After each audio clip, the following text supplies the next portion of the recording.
नमस्कार. GCC TBC practice exam पोर्टलवर log in करायचं म्हणजे कधीकधी थोडं कन्फ्युजिंग वाटू शकतं, बरोबर ना? पण काळजी नसावी.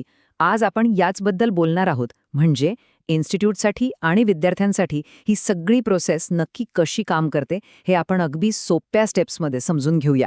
तर आपण एकूण 5 सोप्या स्टेप्स पाहणार आहोत. पहिल्या भागात आपण बघू की ॲडमिनिस्ट्रेटर म्हणून इन्स्टिट्यूट लॉग इन कसं करायचं आणि विद्यार्थ्यांचे क्रेडेन्शियल्स कसे शोधायचे. आणि मग दुसऱ्या भागात आपण एक विद्यार्थी म्हणून LMS मध्ये लॉग इन करून थेट असाइनमेंट कशी सुरू करायची हे समजून घेऊ. चला तर मग सुरू करूया. चला, आपण सुरुवात करूया पहिल्या भागापासून, जो खास करून ॲडमिनिस्ट्रेटरसाठी आहे. बघूया आपल्या इन्स्टिट्यूटसाठी ही प्रक्रिया सुरू करण्यासाठी नेमकं काय करायचं आहे. सगळ्यात पहिलं काम म्हणजे मुख्य सरकारी परीक्षा पोर्टलवर जायचं. इथे आपल्याला आपल्या संस्थेचा जो अधिकृत कोड आणि पासवर्ड आहे तो टाकून लॉग इन करायचंय. ओके, तर एकदा का आपण लॉग इन झालो की आपल्या समोर येतो मुख्य डॅशबोर्ड. आता इथे आपल्याला काय करायचंय? GCC TBC learning management system new log in details नावाची एक लिंक शोधायची आहे आणि त्यावर क्लिक करायचंय. हीच ती लिंक आहे जी आपल्याला लर्निंग मॅनेजमेंट सिस्टम म्हणजे आपलं LMS पोर्टल आहे ना, त्यासाठी लागणारे डिटेल्स देईल.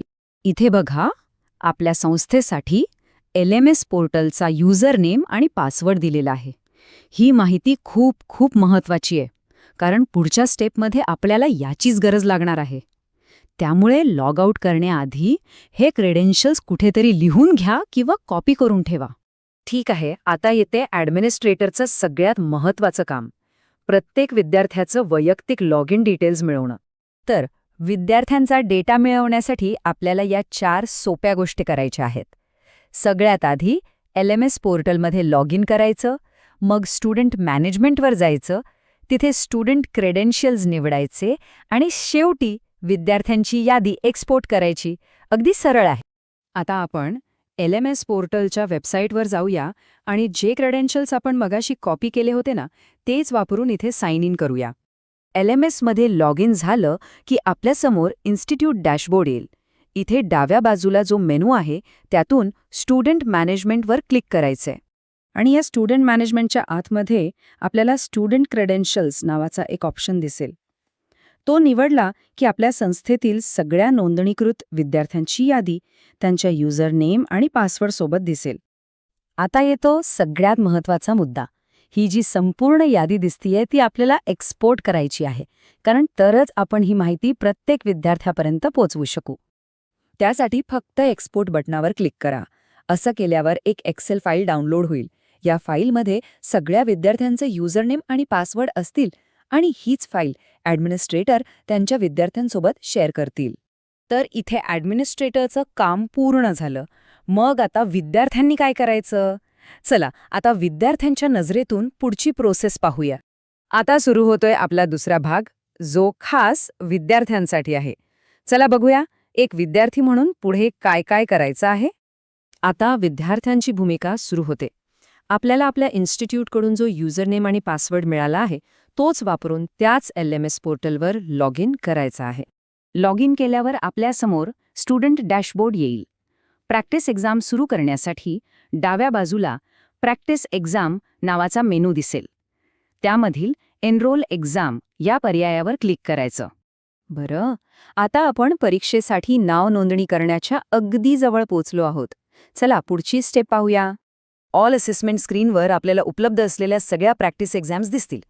त्यातून आपली योग्य परीक्षा निवडायची आणि स्टार्ट असाइनमेंट्स या बटनावर क्लिक करून पुढे जायचं. आता एक खूप महत्त्वाचा आणि थोडासा गोंधळात टाकणारा टप्पा येतो. ह्या स्क्रीनवर असाइनमेंट डिटेल्स दिसतील आणि इथे एक नवीन तात्पुरता युजरनेम आणि पासवर्ड जनरेट होईल. लक्षात ठेवा, हा फक्त आणि फक्त ह्याच असाइनमेंटसाठी आहे. इथे एक गोष्ट नीट लक्षात घ्या, हे जे नवीन क्रेडेन्शियल्स दिसतायत ना, हे पूर्णपणे वेगळे आहेत. हे फक्त आणि फक्त त्या असाइनमेंट पोर्टलसाठीच वापरायचे आहेत. म्हणजे आपण जे आधी LMS मध्ये लॉग इन करण्यासाठी वापरले होते त्यासाठी हे नाहीत. हा फरक लक्षात ठेवणं गरजेचं आहे. आणि हा तक्ता बघितल्यावर सगळा गोंधळ दूर होईल. बघा किती सोपं आहे. इन्स्टिट्यूट पोर्टल, स्टुडंट LMS आणि असाइनमेंट पोर्टल या तिन्हीसाठी लॉग इन डिटेल्स वेगवेगळे आहेत. हे एकदा लक्षात आलं की काहीच अवघड नाही. चला तर, आता गोंधळ दूर झाला असेल तर परीक्षा सुरू करण्यासाठी शेवटचे काही क्लिक्स बाकी आहेत. ते पूर्ण करूया. या प्रॅक्टिस असाइनमेंटमध्ये नाव नोंदणी करण्यासाठी 2 टप्प्यांची प्रोसेस आहे.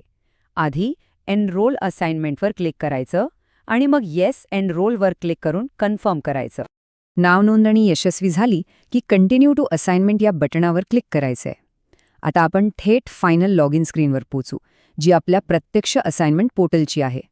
आणि या असाइनमेंट पोर्टलवर आपल्याला तो तात्पुरता युजर नेम आणि पासवर्ड टाकायचा आहे, जो मागच्या स्क्रीनवर तयार झाला होता. आठवतंय ना? तोच इथे टाकायचा आहे. आणि हे बघा, झालं काम. परीक्षेचा इंटरफेस लोड झाला आहे आणि आपलं प्रॅक्टिस सेशन सुरू झालं आहे. म्हणजे आपण संपूर्ण प्रक्रिया यशस्वीपणे पूर्ण केली आहे. तर आता ह्या पोर्टलचं कोड तर आपण सोडवलं आहे. मग आता पुढचं आव्हान फक्त कीबोर्डवर प्रभुत्व मिळवणं हेच उरलं आहे का? काय वाटतं? यावर नक्कीच विचार करायला हवा.